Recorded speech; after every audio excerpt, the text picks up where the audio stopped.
When you really break it down, there are only two groups of people in the world. Those with power and those who want power.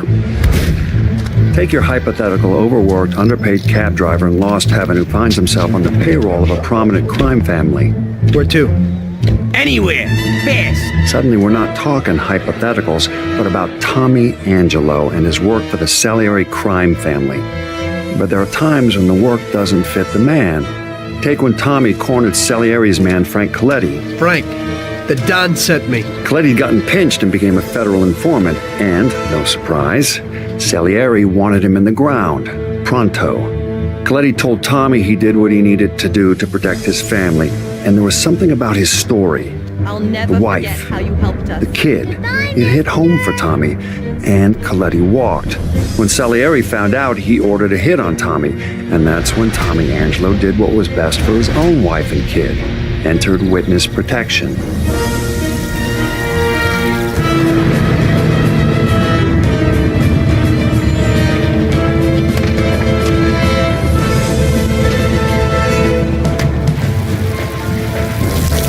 Mr. Angelo, Yes? Mr. Salieri sends his regards. You saw this type of thing happen again in Empire Bay years later. Different circumstances, different people, but consistent. And of course, that would be the events that went down with Vito Scaletta and Joe Barbaro. You remember the wise guys we used to see when we was kids? Yeah, why?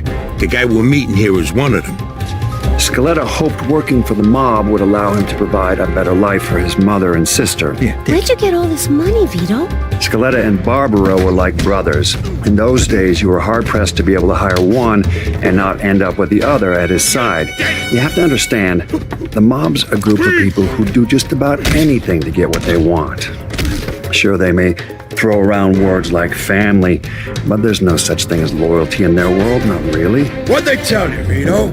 Take care of me and all's forgiven? Scaletta and Barbaro, they were the exception to the rule. But even then, it was the thirst for power that drove them, and that's the thing that brought them down in the end. Hey, what the hell's going on? Where they taking Joe? Sorry, kid. Joe wasn't part of our deal. Which, of course, is how Scaletta ended up working out of a shithole in New Bordeaux. Now, you could make a compelling case that without Scaletta, you'd have never had New Bordeaux's own crime boss, Lincoln Clay.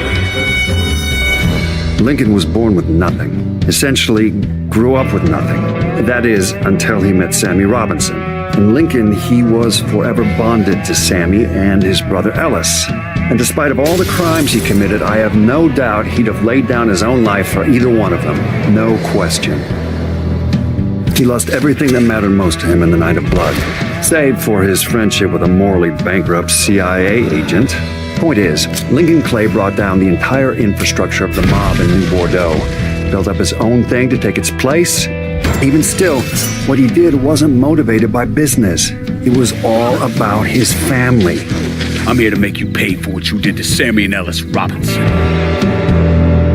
These men were fully aware that what they were doing was wrong, so redemption's not a possibility here. Let me see your hands. But what I will say is when forced to make a choice between organized crime and the people they cared about most, these men chose family.